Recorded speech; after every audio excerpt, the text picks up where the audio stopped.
welcome to episode 71 of the Tea and Possibilities podcast. I'm Nikki and this is a podcast all about knitting, crochet and making all the things here in northwest London. You can find me on Instagram at hippie_Nikki. I'm Nikki Hippie on Ravelry, and if you search for Tea and Possibilities under the groups tab, you will find our group right there. There will be a chatter thread in that group, and I will link to that and everything else I mention, including the juicier show notes which are on my blog, just down there. As always, a massive welcome to any new viewers. I really appreciate you giving the podcast a shot, and to my returning viewers, thank you for coming back every episode. I really do appreciate it. Today's tea is in one of the mugs I got for Christmas, which is a London mug. I can't remember who the illustrator is. I should look that up. But I have some matching Harry Potter coasters to go with it, so it's quite a cool little present. I can't remember if I showed this one already, but this is one of my Christmas mugs. But yes, today's tea is peppermint, and I wanted peppermint tea because it is hot, hot, hot in London at the moment. It is Easter weekend, so it's a long weekend, and it is very, very warm and very sunny. And I've enjoyed some very, very hot runs the past few days. But yes, peppermint is refreshing and light and is just a very summery drink for me, hot drink wise. It's also very, very nice to drink when it's gone cold. So usually my tea ends up kind of lukewarm by the end of the podcast, so it won't matter because it's peppermint. As I mentioned there, it is very, very hot in London at the moment, but we are in lockdown, which basically means we can't go out unless it's for an essential reason. And those essential reasons are anything from having to get food and necessary supplies, to taking some daily exercise or getting medication. So I have been taking advantage of the exercise option, and I have been running 5k every day for the last few days. The days are kind of blurring for me a little bit, so I can't remember how many I've done. I think 4. Yes, which is really, really helping with my mood and keeping kind of my optimism up, because staying in, even working out from home, was not quite good enough for me. It wasn't really, I really just needed to be out and running, and running is so good for my mental health anyway, and just these last few days I've had a real boost from it, and it has kind of helped regulate my sleep a little bit more as well, which has been amazing. All that to say, I wanted to point out that we are still living in an incredibly unusual time, and we are all struggling with it in our own ways. You know, as I've just said, I wasn't feeling great from being locked in all the time, and being able to take advantage of that 1 hour exercise a day has been absolutely incredible for my mood. But that's kind of nothing compared to what people who are key workers are going through. So again, as I did last episode, I just wanted to give a big, big shout out to anyone who is a key worker. So anyone who is working in the NHS, anyone who is working in supermarkets, the people keeping TFL running so that the people who work in supermarkets and in hospitals can get there. Absolutely incredible. Like, these are people who are putting themselves on the line, literally putting their lives in danger in order to carry out these services, and I couldn't be more grateful. And much as I don't enjoy being, you know, in lockdown and being in all the time, particularly on a beautiful long weekend, the least I can do for those people is just stay in. It's kind of the least I can do. So yeah, a massive, massive thank you to you guys. You are absolute heroes. But now let's move on to Whipped Up.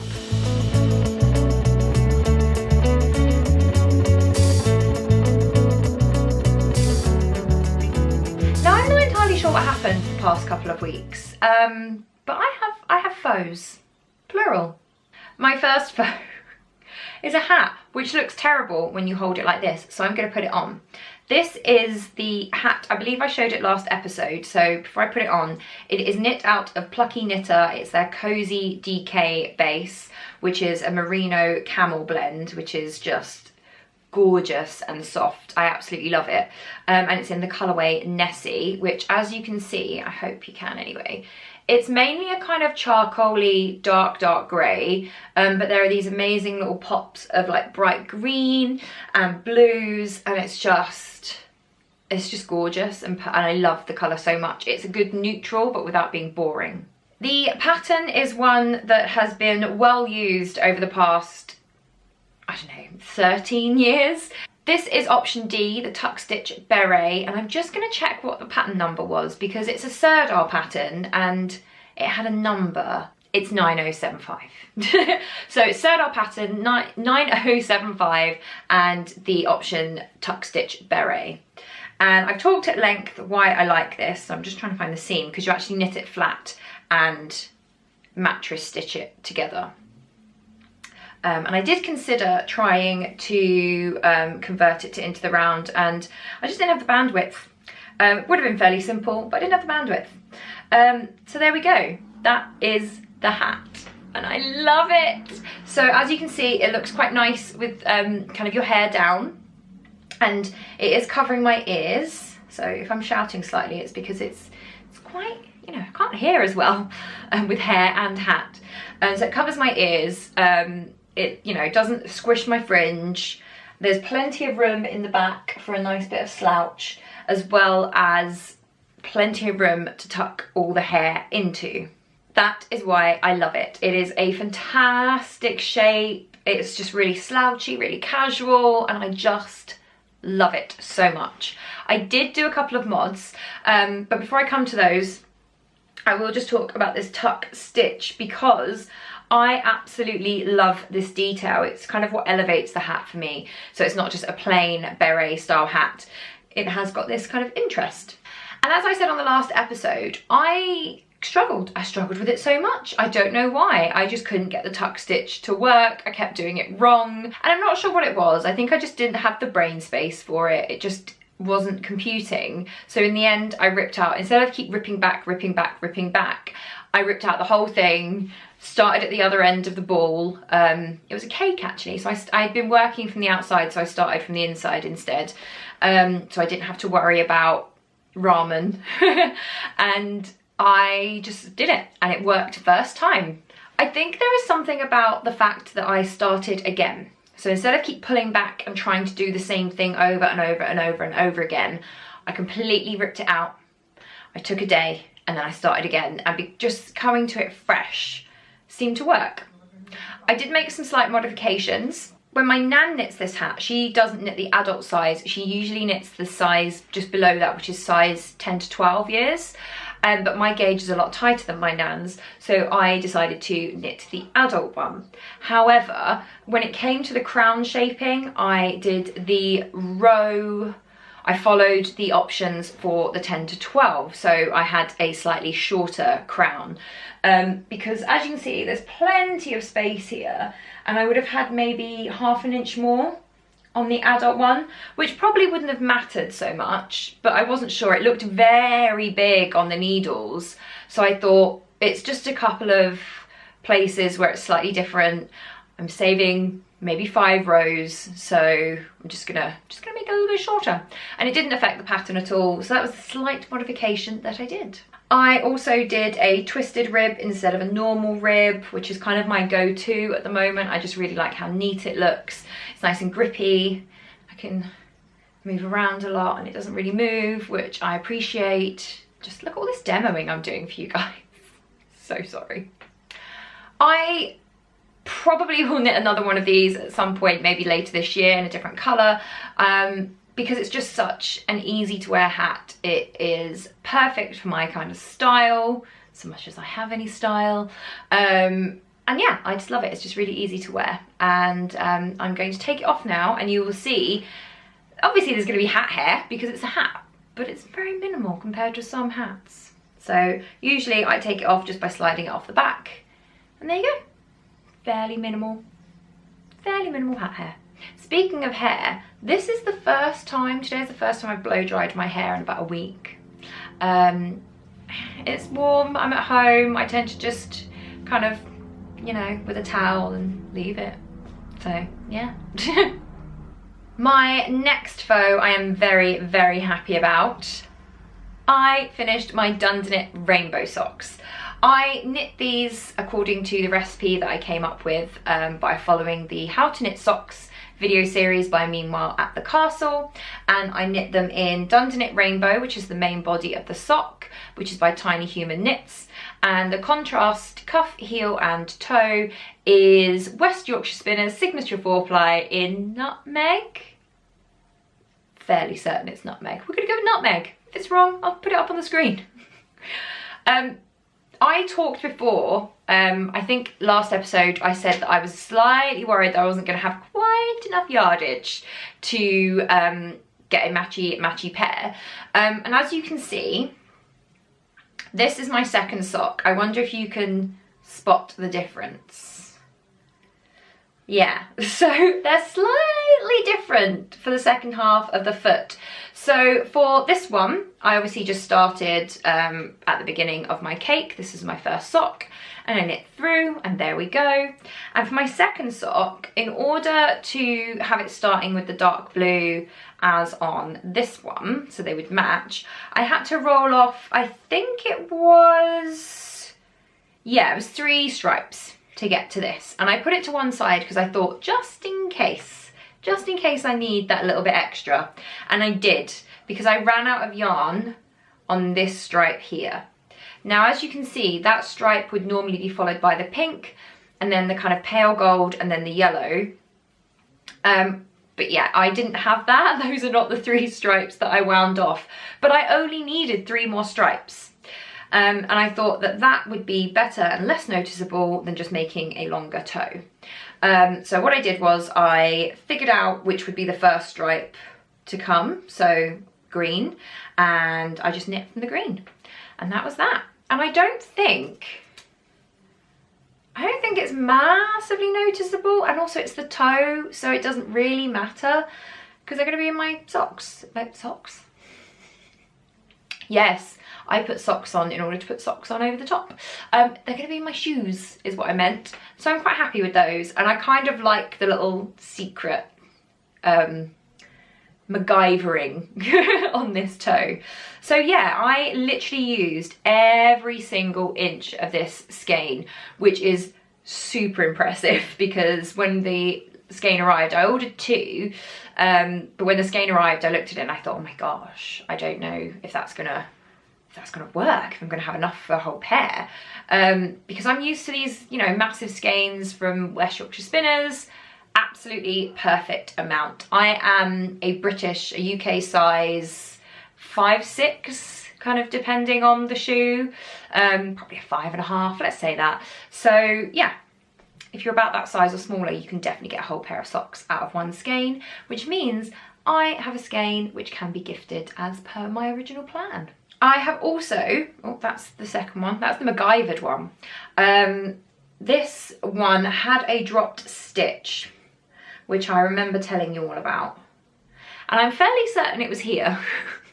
But when I wove in the ends on my second sock, I decided to, while I was in that mental place, to do the drop stitch pickup, and I genuinely can't find it. I suppose, yeah, it was here. I can see that the stitches are slightly, I can kind of feel that they're a bit thicker than the other ones.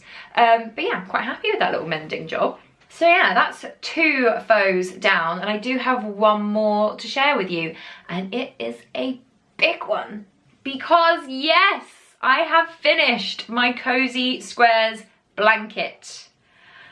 I can't believe I've actually finished it, and I don't know why I'm still calling it a blanket, as we have established it's not going to be a blanket. But yeah, I have completely finished it. I am so happy with this.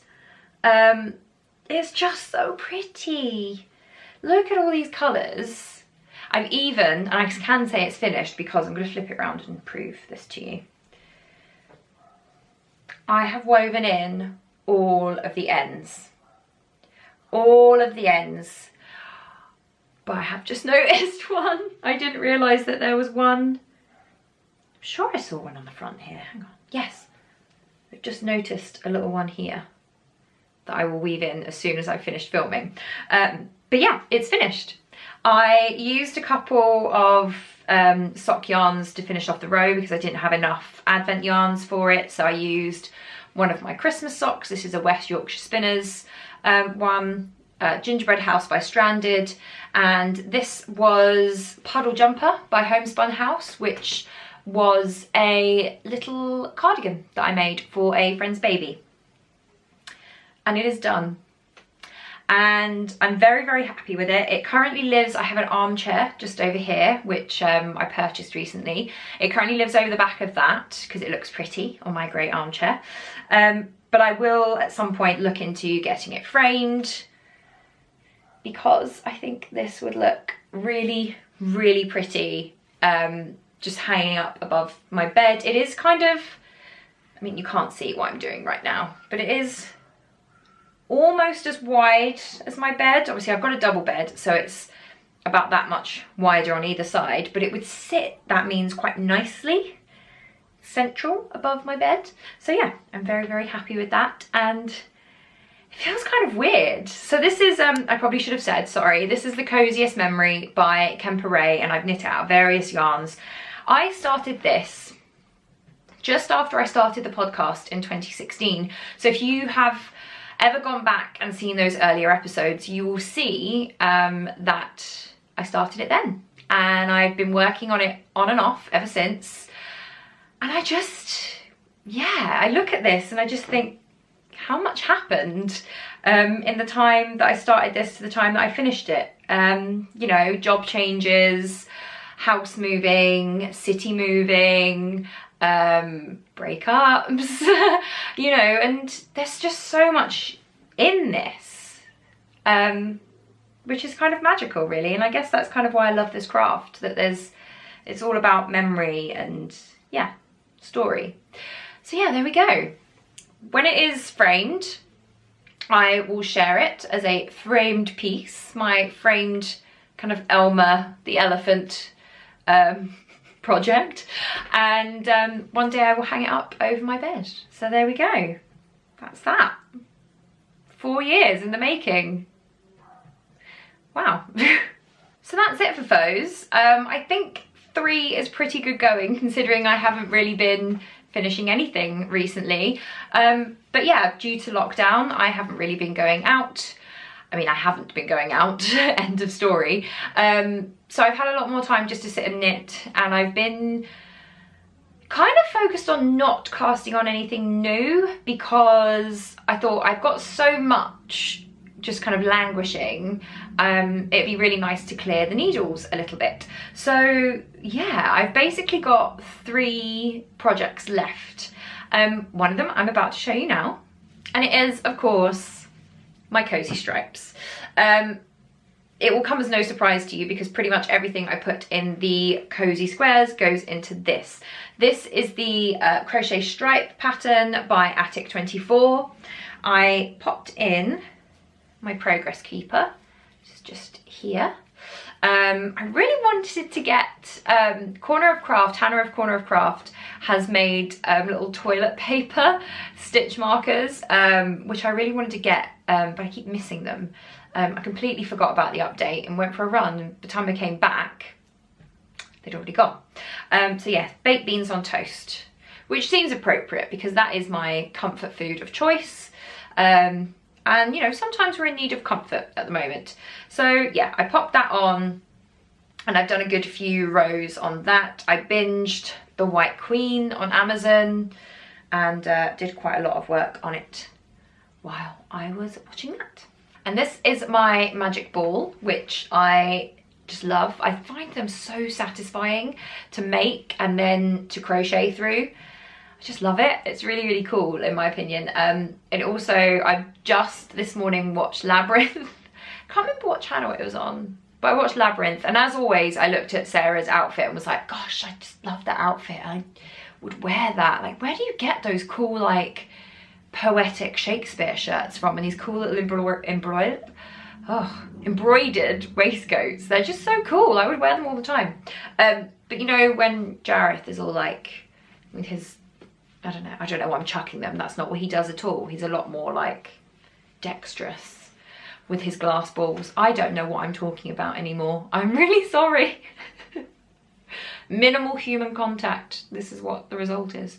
But yeah, I love a magic ball, and it makes me feel like Jareth from Labyrinth, I guess, is what I'm trying to say.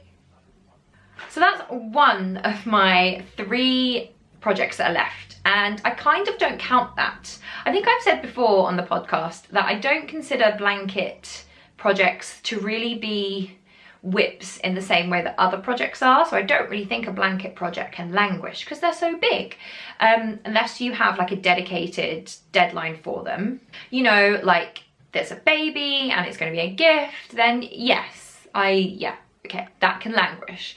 But if you're just making it for the fun of making it, like I've been doing the cozy squares and the cozy stripes. The cozy stripes, by the way, is big enough now to be under it while crocheting, because a couple of nights ago it was a bit chilly. My armchair is under the window and I'd been sat there for quite a while when it was really warm, and then it got a bit chilly when the sun went down, and it was quite nice to be under the blanket. But anyway, I don't consider those to be long-standing whips or languishing whips in any way. So yeah, technically that means by my logic, by Nikki logic, I have only got 2 more projects on the needles, and my plan is to be monogamous until they are finished. So, well, I say that. We're going to come to that. Next up is my other whip. I keep glancing out of the window because there is a massive black cloud coming, which kind of explains why I've had a bit of a pressure headache this morning. So next up, I am so excited to share this because this is my toe-up socks. Now, they are squished in a bag that is a bit too small for them. So let me just get them out of the bag. I can't believe I'm actually showing you these. It's my toe-up sock! So first and foremost, this is knit out of West Yorkshire Spinners. I was doing so well. West Yorkshire Spinners in their Holly Berry colourway, and this is their Cayenne Pepper, which I'm using for the contrast heels, toes and cuffs. Now, I started this for the Summer of Socks knit along, which we had last summer, which, would you like to have that again? Should we have that again? I mean, maybe we should bring it forward a little bit due to the lockdown. Let me know if you're interested to do the Summer of Socks again, and I will do my thinking. But yes, I started that, which was in June. I think this was in June. I started this in June, guys, or July. It was definitely last summer. And I loved it, loved it, loved it. And then I got to the heel and I just couldn't do it. So I used the Halo videos to do the toe and the foot and the gusset. And then I just couldn't wrap my head around the heel because she was doing it on DPNs and I'm doing it on magic loop. And I tend to knit at the end of the day, so I'm just a bit wrung out. And I just couldn't get my head around it. So in the end, I looked up a different heel.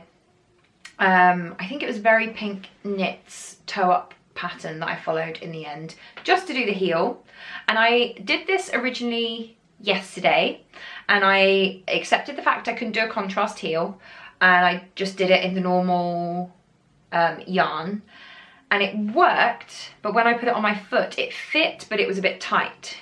So I thought, well, I'm going to rip out the heel to do another couple of stripes to make it that little bit longer, and while I'm at it, I'm going to see if I can do the contrast heel.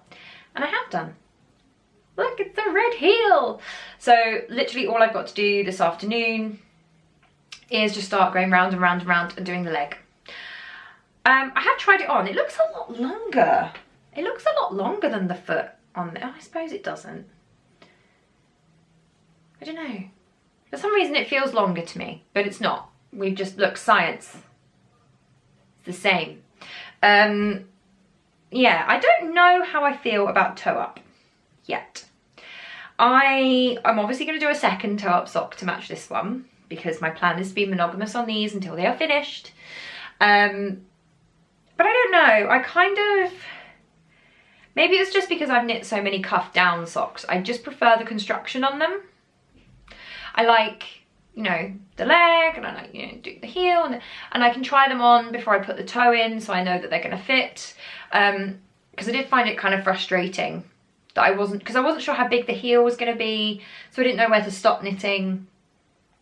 Yeah, maybe it's just that I haven't done them before.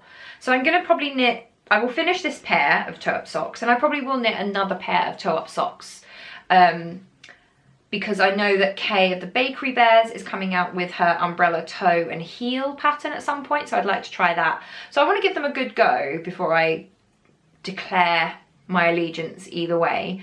But yeah, I'm kind of delighted. I'm so happy with this. It's perfectly timed because I will now be on the leg ready for back to meetings on Tuesday. So today is Sunday, I've got Monday off and I'll be back to meetings on Tuesday, which means I will have some round and round and round knitting to do, and you know, as soon as that's finished I will be able to just cast on a new toe and go. And this was actually a really simple heel in the end. I don't like that it's just stocking stitch. I really like, I'm gonna grab my other sock again. I really like the slip stitch heel that I do.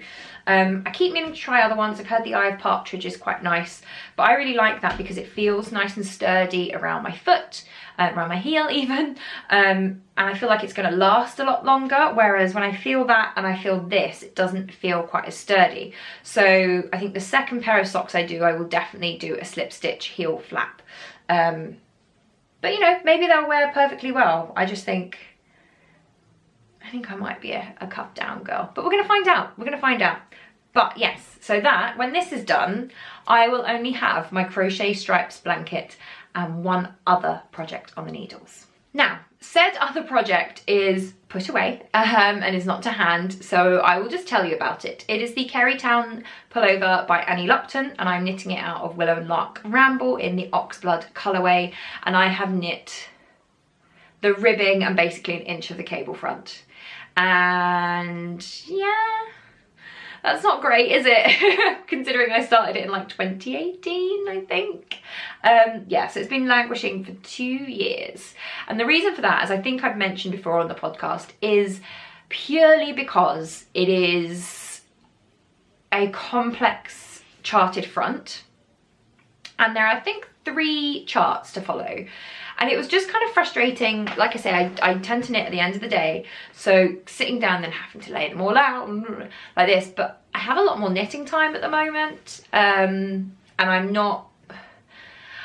usually quite tired because I think work in its own way is more tiring because it's actually a lot harder to work remotely when everyone's working remotely, so it kind of takes a lot more out of you. And obviously I'm trying to run daily, but you know, I don't really have anything else to focus my attention on. So as soon as those socks are finished, I am going to get back to my Kerrytown and I am going to finish it because there's nothing else to do currently. Having said that, I will need some meeting knitting. So the Kerrytown is not something that I can just knit away at while I'm in a meeting or on a call. So I need to have something that I can. Now that is either another pair of socks, which is my go-to, or a jumper.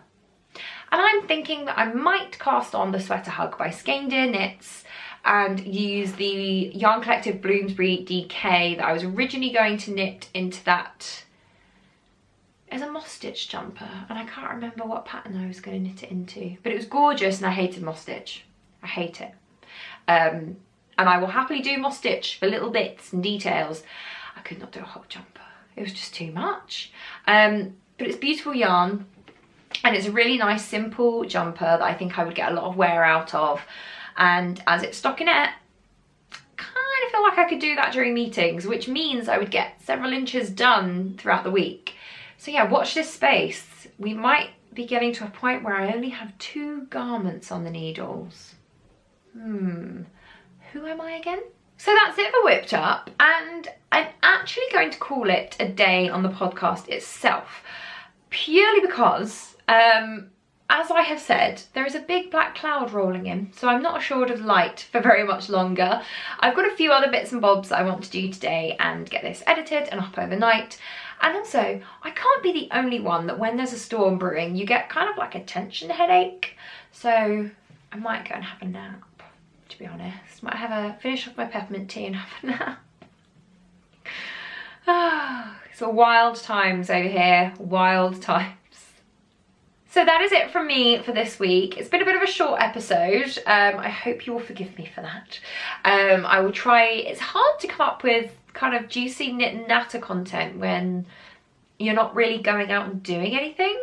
I do have quite a lot of questions left from when I think one of our last giveaways was a question thread. So I might dig into those for the next knit and natter, because as I say, there's not really much to natter about at the moment, really. So yeah, that's it for this week. I hope you have a lovely knitty couple of weeks. Stay healthy, stay safe, and stay inside. Take care. Bye.